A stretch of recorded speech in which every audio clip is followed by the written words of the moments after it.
Bonjour, bonjour, contente de vous retrouver à l'heure où on enregistre ceci, ou à l'heure où nous vivons ce temps de grâce. On est vendredi 7 juin et on va méditer les textes de ce dimanche 9 juin 2024.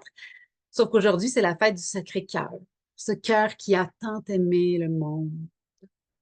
Donc, bonne fête du Sacré-Cœur, le plus beau cœur d'amour, le cœur qui a le plus aimé, le cœur de Dieu qui s'est donné, qui veut battre en nos cœurs. C'est sa fête aujourd'hui. Donc, bonne fête du Sacré-Cœur de Jésus. Belle grande fête, la fête de l'amour, la fête de la miséricorde de Dieu, de sa tendresse qui se donne, que ça remplisse chacun de nos cœurs. Je donne des petites nouvelles de la retraite qu'on a vécue en Abitibi. Il y a eu des miracles, il y a eu c'était vraiment, on dirait, 2 fois mieux que l'année passée. Mais en même temps, comme si c'était juste une brèche ouverte en voulant dire que ça serait encore mieux l'année prochaine, en voulant dire comme si on n'avait rien vu de la grâce de Dieu finalement, parce que c'est sans limite et sans condition. Euh, le Seigneur se donne et il nous aime abondamment.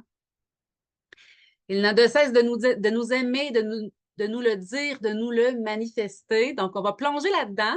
On va plonger dans l'amour de Dieu encore aujourd'hui. En ce petit temps, donc encore une fois, je vous résume comment ça va se passer. On va prendre le temps de descendre au niveau du cœur. On va disposer tout notre être à écouter, à entendre Dieu qui nous parle, à nous disposer à accueillir son amour, sa tendresse, par nos oreilles, mais par tout ce que nous sommes aussi. Ensuite, je vais lire l'Évangile de ce dimanche, suite à quoi on va prendre 1 minute et demie de silence. Donc, je sais qu'il y en a qui ne sont pas tant familiers avec le silence, mais 1 minute et demie, je pense que c'est pas trop nous demander. On est capable. Et ensuite, je vais vous faire un petit commentaire homélitique, une petite homélie, suite à quoi on va arrêter l'enregistrement pour avoir un partage avec les personnes qui sont là en temps réel. Le texte de ce dimanche marque l'Évangile selon saint Marc, chapitre 3, versets 20 à 35. Marc 3, 20 à 35. Pour se disposer, je vous invite à fermer les yeux, je vous invite à ralentir votre respiration, vraiment à prendre le temps d'ouvrir les mains sur vos cuisses, à accoter vos épaules, à accoter votre dos, à détendre tout ce que nous sommes, comme à déposer, à se déposer au fond de nous, faire participer notre corps à ce temps de grâce, ce temps de prière, ce temps d'accueil de la grâce, de la bénédiction de Dieu.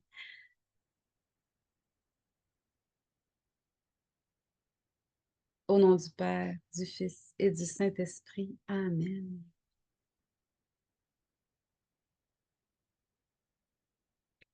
Viens, Esprit de Dieu, Esprit d'amour qui circule entre le Père et le Fils, viens circuler entre notre cœur et celui de Dieu. Viens éclairer nos vies, notre vie intérieure, nos pensées, notre mémoire, notre volonté. Éclaire nos vies par ta présence. Merci, Esprit Saint, d'être déjà là et de nous attendre au fond de nous-mêmes. Nous venons te dire, me voici. Nous donnons notre oui. Nous ouvrons la porte de nos cœurs. Viens avec puissance, Esprit Saint. Viens changer nos vies. Viens changer nos cœurs. Viens nous faire un pas de plus dans la foi, dans la confiance, dans la joie, dans l'espérance. Esprit Saint, aide-nous à comprendre la parole de Dieu. Toi, l'intelligence des Écritures. Aide-nous à saisir avec notre cœur à saisir en profondeur le message d'amour, pour pouvoir le mettre en pratique dans notre quotidien, en vérité, que la parole de Dieu s'inscrive, soit gravée dans nos cœurs, que son amour soit gravé, buriné dans nos cœurs. Viens, Esprit Saint.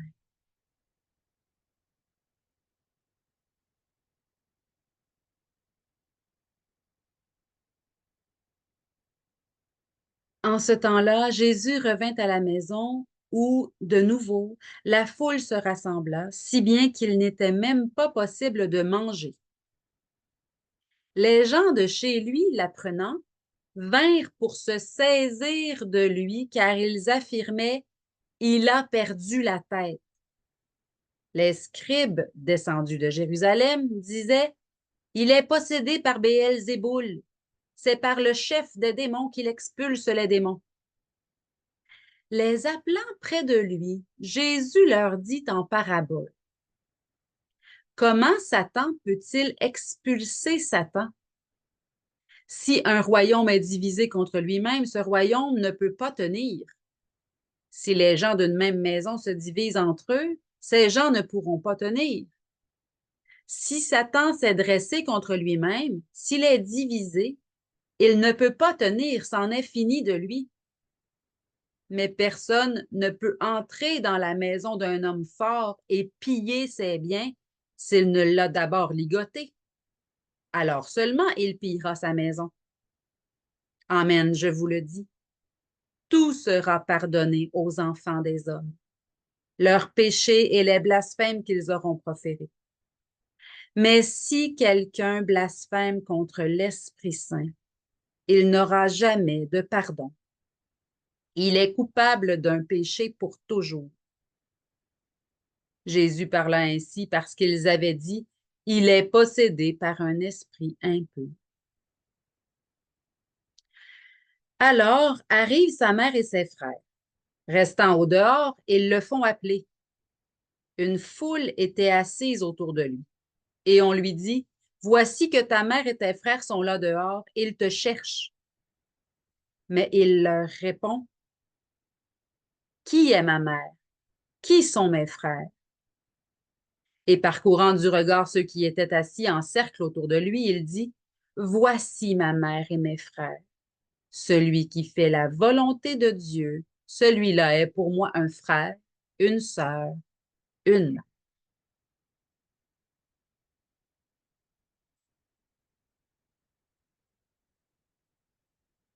On va prendre une petite minute de silence pour accueillir ce texte.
Les gens qui se sont joints à nous, je vous invite à mettre votre micro sur muet si possible le temps de cet enregistrement. Alors, quel texte? Marc 3, versets 20 à 35, où Jésus parle du démon, de Satan, et il le nomme. Et je n'aime pas ça. Moi, j'ai appris assez tôt dans mon cheminement spirituel qu'il valait mieux euh, ne jamais se, ne jamais s'adresser au mal, ne jamais contempler le mal pour rien, ça sert à rien, mais plutôt contempler le bien, contempler Dieu, contempler la vérité, chercher un moyen d'amener plus d'amour, de vérité quand il en manque, au lieu de contempler un manque ou un besoin, ben, il s'agit d'apporter la solution, d'apporter le beau, d'apporter la joie, d'apporter l'amour. Donc ça, c'est un truc que je vous donne. Bien sûr, une des astuces du malin, c'est de faire croire qu'il n'existe pas. Comme ça, on ne se méfie pas puis on se fait faire une jambette au mauvais moment. Donc, il est là, il existe. Il y a un ennemi à notre bonheur. Dans nos pensées, parfois, on peut avoir des pensées qui nous viennent, puis voyons, ça vient d'où cette pensée-là? C'est pas beau. Pourquoi je pense comme ça? De la même manière que Dieu nous inspire, le malin cherche à faire un peu l'imitateur. Il cherche un peu à imiter cette façon-là d'entrer en nous en nous inspirant du négatif. Donc, l'idéal, le best, le mieux, c'est d'avoir notre regard intérieur tourné vers Dieu, tourné vers la beauté, la lumière, la vérité, la miséricorde, la patience, la douceur, d'avoir cette tendance intérieure à nous tourner vers Dieu. C'est possible, ça. Autant que possible, là, bien sûr, des fois, il faut le nommer, mais à ce moment-là, mieux vaut être accompagné dans l'accompagnement spirituel, accompagné psychologiquement aussi. Donc, voilà. Donc, ne nous adressons pas au malin. Contemplons Dieu et adressons-nous à lui. Demandons, lui, d'être cette voix la plus forte. Cette petite histoire, je la raconte assez régulièrement, mais elle est très parlante. En nous, il y a deux loups. On a tout ce qu'il faut pour faire le meilleur, le beau. On a tout ce qu'il faut pour devenir un saint ou une sainte. Mais on a tout ce qu'il faut aussi pour faire le pire, pour devenir la pire version de nous-mêmes. En nous, on a le potentiel des deux. On est né avec les deux, puis on va mourir avec les deux. Ce qui, lorsqu'il y a des affrontements entre le bien et le mal en nous, ce qui va gagner, le loup le plus fort, c'est celui qu'on va avoir nourri. Et comment nourrir le bon loup? Ben, c'est justement en contemplant le bien, en choisissant de faire le bien, en choisissant d'accueillir Dieu, en choisissant la prière, en choisissant d'aimer, de bénir alors que c'est difficile. Voilà. C'est sûr que si, oh, j'en laisse passer, puis que je nourris un peu cette facette négative de ma personne, ben ça peut arriver qu'il soit un peu trop fort à mon goût. Ben oui, c'est normal. Donc, contemplons et adressons-nous au bien et à Dieu et choisissons de nourrir en nous cette sainteté, cette vérité, cette beauté. Bon, j'ai fait l'énumération, pas besoin de le faire plusieurs fois. Une autre chose de difficile dans ce texte, Jésus dit, tout sera pardonné aux enfants des hommes. Ah, ça c'est le vocabulaire de mon Dieu d'amour, de mon Jésus d'amour. Tout sera pardonné. Sauf, le seul endroit dans l'Évangile où Jésus dit qu'il y a quelque chose d'impardonnable, c'est dans ce texte. Ça concerne le blasphème contre l'Esprit Saint. Et tu sais, au moment où ça a été écrit, là, la Bible, là, on n'avait pas les mêmes références, les mêmes repères qu'aujourd'hui. Et moi, je pense que Marc, qui a écrit ceci, c'est ce qu'il a entendu, c'est ce qu'il a perçu. La parole de Dieu est vivante. Donc, quand on lit c'est Dieu qui nous parle. On peut croire ça. Je vous encourage, c'est comme ça que je le prends. Dieu me parle. En vérité, c'est sa parole. Et ce que sa parole me dit aujourd'hui, parce que pour moi, si la parole de Dieu ne rime pas avec amour, tendresse, douceur, miséricorde, c'est que j'ai un mauvais filtre et que je ne la lis pas avec les bonnes lunettes. Il faut toujours que ça rime avec amour. C'est la seule chose que Dieu nous demande, aimer. Aimer Dieu de tout son cœur, aimer son prochain comme soi. C'est la grande révolution chrétienne. C'est ce qui nous est demandé aujourd'hui encore. La seule vérité qui est bonne à croire, c'est celle de l'amour. Et donc, ce que je lis, quand je lis qu'il y a le blasphème contre l'Esprit Saint ne sera pas pardonné, j'entends l'amour de Jésus pour son Père. Puis l'amour de Jésus pour son Père, hein, dans la Trinité, ils sont trois, mais ils sont un seul Dieu en trois personnes.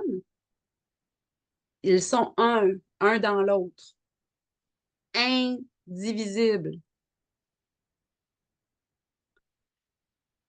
Et j'entends là l'amour entre Jésus et son Père qui se nomme l'Esprit Saint. C'est le même esprit, le même amour, le, le même amour.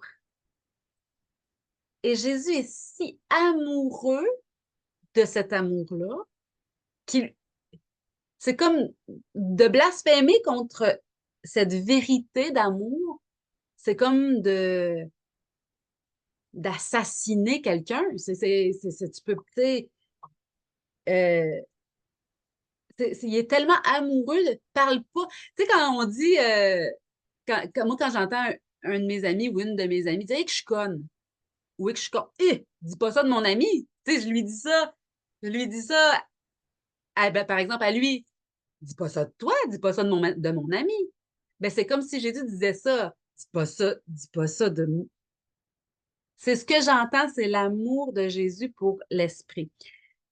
Et en même temps, blasphémer contre l'esprit, c'est de dire que ce qui est bien est mal. C'est ça, là. C'est comme si le blasphème contre l'esprit, c'est de dire que Jésus obéit à Satan. C'est ça, là, dans le texte. C'est de dire que ce qui est bien est mal. C'est tordu. Puis ça, ben, c'est c'est de mettre sa foi dans le mal, de mettre son adoration, d'offrir son cœur au mal. Puis ça, ben, qu'est-ce que tu veux qu'on fasse? C'est choisir l'enfer. Jésus, Dieu ouvre ses bras grands ouverts pour nous accueillir, pour qu'on passe notre éternité à fêter la grandeur de l'amour de Dieu ensemble. Dieu nous ouvre ses bras, puis la personne qui blasphème contre l'esprit, elle choisit de se détourner pour, pour mettre sa vie dans les mains du mal, dans les mains de Satan, dans les mains du démon. Donc ça, Jésus peut dire, je veux bien te pardonner, mais je peux pas te pardonner, tu te détournes, tu veux pas. Puis notre liberté est le plus grand cadeau que Dieu nous a offert. Il ne nous l'enlèvera jamais. On est libre de choisir Dieu ou son ennemi. Donc, c'est dans ce sens-là que c'est impardonnable. C'est pas impardonnable parce qu'il n'est pas capable de pardonner ça, parce qu'il veut pas pardonner ça. C'est impardonnable parce qu'on choisit de ne pas demander le pardon, on choisit de ne pas accueillir le pardon. Moi, c'est ce que j'entends. Et je pense que je ne suis pas la seule. Là, c'est l'enseignement de l'Église aussi, l'Église catholique qui enseigne ça comme ça. C'est ce que j'ai aussi reçu dans ma formation en théologie. Et dans mon cœur, en vérité, c'est comme ça que je le perçois aussi, que je le goûte, que je l'expérimente. Je vais terminer cette petite homélie par un de mes textes préférés. J'aime Maman Marie, j'aime la Mère de Jésus, c'est ma Mère du ciel. Je crois en la communion des saints. Je crois que Marie intercède puissamment pour nous. Je crois que Marie veut que nous portions Dieu en nous comme elle l'a porté en elle. J'y crois. Euh, J'y crois dur comme fer. Et ce texte-là, ce bout de texte-là, quand que Marie et les frères de Jésus, là, ses cousins, ses intimes, arrivent, puis que là, la salle est pleine, puis qu'ils ne peuvent pas s'approcher de Jésus, ta mère et tes frères sont là dehors qui te réclament. Et là, Jésus qui pose son regard sur tous ceux qui sont là dans la salle et qui l'écoutent. Et il dit, qui est ma mère? Qui sont mes frères? En parcourant du regard ceux qui étaient assis en cercle autour de lui, il dit, voici ma mère. Et ça, c'est vous, ça. Voici ma mère et mes frères. Celui qui fait la volonté de Dieu, celui-là est pour moi un frère, une sœur, une mère. Et pour moi, dans ce texte-là, Jésus nous offre la grande, grande, grande possibilité d'être en communion avec lui de la même manière qu'un fœtus est en communion avec sa mère. Autant, aussi fort, aussi viscéral, aussi intime que ça. Et Marie, moi, je la vois dans ce texte-là quand que. Puis ça se dément pas, ça continue d'être ça dans ma prière quand que je médite ce texte-là. Puis quand je pense à Marie, puis quand je me tourne intérieurement vers elle, parce qu'elle est si belle, c'est si agréable de se laisser visiter par elle, accompagner par elle. C'est ce que je perçois. La joie, le sourire. Ce texte-là n'offusque pas Marie. Cette expérience-là n'offusque pas Marie. Ah, Jésus, même Jésus le dit à quel point c'est possible d'avoir. Mais c'est pas possible. Mais c'est possible. C'est ça le grand mystère de notre foi, de notre expérience spirituelle, quand on met notre confiance en Dieu. C'est comme si il nous dit, c'est pas possible, là, on peut pas, moi là, je peux pas aujourd'hui devenir enceinte de Jésus. On comprend, on le sait, on est intelligent, mais je peux enfanter Jésus pour vrai. Comprenez ce que je veux dire? C'est comme, c'est pas possible, mais c'est possible. La puissance de Dieu est sans mesure. Et ce texte-là, c'est ce qu'il nous dit. Voici ma mère et mes frères. Celui qui fait la volonté de Dieu. La volonté de Dieu, grand mystère, que je refuse désormais de dire, ah, c'est sûrement la volonté de Dieu, puisque je refuse, moi, d'entrer dans ça aujourd'hui. Qui sommes-nous pour savoir quelle est la volonté de Dieu? La seule chose dont on est sûr, et c'est parce qu'il nous l'a dit et parce que nous l'expérimentons tous les jours, c'est l'amour. Ça, il le veut. Aime Dieu de tout ton cœur et ton prochain comme toi-même. Et autant que possible, ben, suis les commandements de Dieu. N'adore que Dieu. Ne te mets-toi pas à idolâtrer d'autres choses. Mets Dieu à la première place dans ta vie. Tue personne, idéalement. Essaye de ne pas voler, de ne pas mentir, idéalement. Mais même ça, c'est pardonnable. La seule chose qu'il désire, c'est l'amour de Dieu et l'amour du prochain comme soi-même. C'est-à-dire entretenir le plus de guérison, de miséricorde que possible. Ça, c'est la volonté. Celui qui fait la volonté de Dieu, celui-là enfante Dieu, le donne au monde. Que c'est merveilleux. Je vous aime. J'arrête l'enregistrement parce que je veux entendre ceux qui sont là en présentiel. Merci d'être là. Et si parmi vous, il y a des personnes qui ont toujours seulement écouté les enregistrements, sachez que vous pouvez vous joindre à nous tous les vendredis matins à 10h30. C'est très, très simple. Il suffit de s'inscrire et vous allez recevoir le lien Zoom par courriel. Je vous embrasse. Accueillons la bénédiction de Dieu qui veut nous faire déborder de lui, nous combler jusqu'au débordement. Seigneur, bénis-nous, bénis tous ceux qu'on aime, toutes nos intentions de prière, tous ceux qui se sont confiés à notre prière, tous ceux qui souffrent spécialement, tous ceux qui sont pris dans des cercles vicieux, tous ceux qui ont besoin du salut, besoin d'être sauvés. Bénis notre monde, toutes les situations douloureuses que notre monde traverse en ce moment. Seigneur, merci d'éclairer et de soutenir tous ceux qui ont le potentiel de pouvoir faire du bien, tous nos dirigeants d'État qui ont du pouvoir. Merci de les inspirer, de les guider, de les bénir. Bénis-nous abondamment au nom du Père, du Fils et du Saint-Esprit. Amen.